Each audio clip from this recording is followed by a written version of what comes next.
찬송가 446장 주음성 외에는 446장 찬송. 주음성 외에는 참 기쁨 없도다. 날 사랑하신 주 늘 계시옵소서. 기쁘고 기쁘도다. 항상 기쁘도다. 나 주께 왔사오니 복 주옵소서. 나 주께 왔으니 복 주시옵소서. 주 함께 계시면 큰 시험이기네. 기쁘고 기쁘도다. 항상 기쁘도다. 나 주께 왔사오니 복 주옵소서. 주 떠나가시면 내 생명 헛되네. 기쁘나 슬플 때 늘 계시옵소서. 기쁘고 기쁘도다. 항상 기쁘도다. 나 주께 왔사오니 복 주옵소서. 그 귀한 언약을 이루어 주시고 주 명령 따를 때 늘 계시옵소서. 기쁘고 기쁘도다. 항상 기쁘도다. 나 주께 왔사오니 복 주옵소서. 아멘. 전능하사 천지를 만드신 하나님 아버지를 내가 믿사오며 그 외아들 우리 주 예수 그리스도를 믿사오니 이는 성령으로 잉태하사 동정녀 마리아에게 나시고 본디오 빌라도에게 고난을 받으사 십자가에 못 박혀 죽으시고 장사한 지 사흘 만에 죽은 자 가운데서 다시 살아나시며 하늘에 오르사 전능하신 하나님 우편에 앉아 계시다가 저리로서 산자와 죽은 자를 심판하러 오시리라.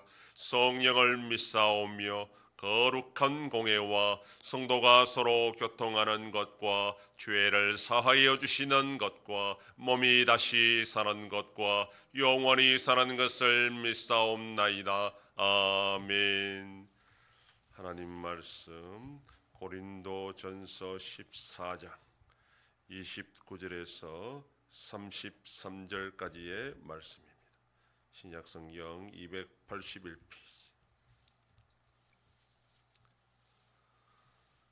고린도전서 14장 29절에서 33절까지의 말씀 한 절씩 교독합니다. 예언하는 자는 둘이나 셋이나 말하고 다른 이들은 분별할 것이요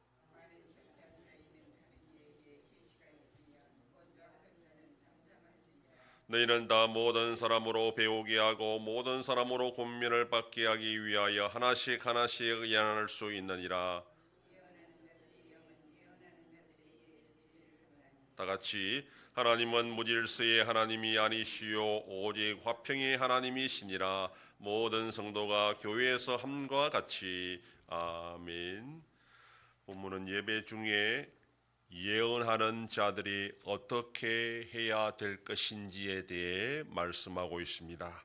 예언자 또는 선지자라 불리는 이들은 초대교회에서 사도와 함께 일시적으로 있었던 직분으로서 신약 성경책이 완성되면서 사라진 직분으로 보고 있습니다. 사도직과 달리 예언자들은 정해진 것이 아니라 그때마다 계시를 받아서 예언하는 경우가 대부분이었습니다. 물론 은사이기 때문에 예언의 은사를 받은 사람들은 있었지만 그날 그 예배 시간에 계시를 받을지 말지는 알 수가 없었습니다. 바울은 방언과 마찬가지로 예언도 둘이나 셋 정도만 하라 이렇게 권면합니다. 그리고 중요한 것은 다른 이들은 분별하라 이렇게 지금 말한다는 겁니다. 여기서 다른 이들이란 다른 예언자를 가리키는 것인지 아니면 일반 성도들을 가리키는지 여기에 대해서 학자들이 논란이 있지만 영을 분별하는 것도 은사이기 때문에 분명히 이것도 영분별의 은사를 받은 자들이 해야 된다라는 것입니다. 당시에는 예언하는 자가 계시를 받아서 예언할 때에 그 예언이 진실한 것인지를 분별할 수 있는 이 판단 기준이 되는 성경책이 아직 완성되지 않았습니다. 그렇기 때문에 어떤 예언이 있게 되면 그 예언이 과연 하나님의 뜻인지 아니면 마귀의 뜻인지를 분별해야 되는 것이 너무나 중요했습니다. 그다음으로 어떤 사람이 예언하는 중에 다른 사람이 계시를 받으면 먼저 예언하는 자는 잠잠하라 이렇게 권면합니다. 아마도 예언하는 사람들끼리 서로 충돌이 있었던 것 같습니다. 물론 충돌이라는 것이 서로 상반된 내용으로 예언하는 것은 결코 아닙니다. 성령이 주시는 예언이 진리의 말씀에 근거한 것으로서 결코 하나님은 충돌하는 모순하는 말씀을 주실 수가 없기 때문입니다. 문제가 되었던 것은 먼저 예언하는 자들은 자신이 받은 계시를 끝까지 다 말하고 싶었고 늦게 계시를 받은 자들은 자신이 받은 것을 빨리 말하고 싶었던 것입니다. 그래서 시간과 순수에 관하여 서로 언쟁하고 다투었던 일이 지금 고린도 교회에 발생한 것입니다. 바울은 권면하기를 예언이 하나님께서 계시로 주신 것이라면 먼저 계시를 받아 예언했더라도 뒤에 계시를 받은 사람이 있다면 양보하는 것이 하나님의 뜻에 순종하는 것이라 지금 그런 차원에서 말하고 있습니다. 예언은 성도들로 하여금 하나님의 뜻을 분별하고 깨닫게 하는 것이 목적이기 때문에 순서를 따라서 해야 된다라는 것입니다. 자신이 얼마나 똑똑하고 잘났는지를 자랑하기 위해 예언하는 것이 아니라 교회의 덕을 세우기 위한 것이기 때문에 자신이 예언을 많이 하지 못했다 해서 결코 안타까워할 필요가 없다는 겁니다.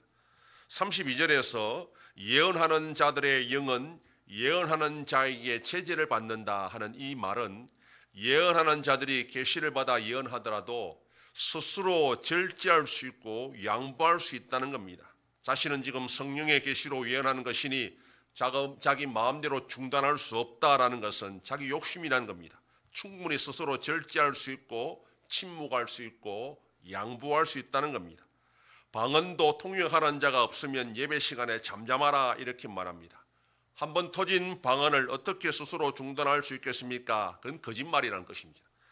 이처럼 예언도 무의식 상태에서 떠드는 것이 아니라 자의식이 있는 상태에서 받은 계시를 말하는 것이므로 결코 중단할 수 없다거나 끝까지 해야 된다는 것은 그건 고집이고 자기 욕심이라는 겁니다. 하나님은 무질서의 하나님이 아니라 화평의 하나님이시라 이렇게 말하고 있습니다. 교회에서는 질서가 필요하고 무엇보다 화평을 이루어야 된다라고 말합니다. 예배 시간이 자신이 받은 은사를 자랑하는 시간에 되어서는 안 되고 순수도 없이 중구난방으로 그렇게 되어서는 안 된다라고 지금 바울이 권면합니다.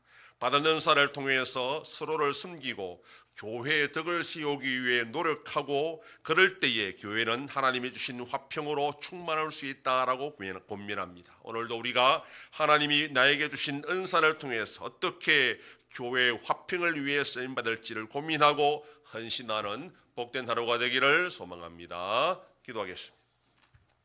하나님 아버지 감사합니다. 지난밤도 지켜주시고 또 이 새벽을 깨우며 주님 앞에 나와 기도하고 오늘날로도 살아가게 하시니 감사합니다. 우리가 받은 여러 가지 연사를 통해서 내 자랑을 하는 것이 아니라 교회의 덕을 세우고 하나님의 영광을 위해 쓰임받을 때에 우리 안송교회가 든든히 세워져 나감을 믿고 오늘날로도 주신 은사를 잘 감당할 수 있는 복된 나라가 되게 하여 주시옵소서. 아버지 하나님이 나라 대한민국과 함께 하셔서 은혜와 공율로 올바로 나아갈 수 있도록 인도하여 주시옵소서. 전쟁 속에 있는 나라들도 불쌍히 여겨주시고 속히 평안을 허락하여 주시옵소서. 우리 안성교회가 주님의 교회로 세워짐으로 하나님 아버지께 영광 돌리는 교회가 되게 하여 주시옵소서. 성도의 가정과 생업에 복을 주셔서 감사가 넘치는 가정이 되게 하여 주시옵소서. 자녀들의 삶 가운데도 함께하여 주시고 어린 생명들을 지켜주시옵소서. 연로하신 어르신들 붙잡아 주시며 병중에 있는 성도들을 불쌍히 여기사 치료하여 주시고 회복시켜 주시옵소서. 이 새벽에도 주님께 기도하는 종들을 기억하시고 간절히 구하고 빌 때마다 들으시고 속히 응답하여 주시옵소서. 감사드리며 예수님 이름으로 기도드립니다. 아멘. 하늘에 계신 우리 아버지여, 이름이 거룩히 여김을 받으시오며 나라의 임하옵시며 뜻이 하늘에서 이룬 것 같이 땅에서도 이루어지이다.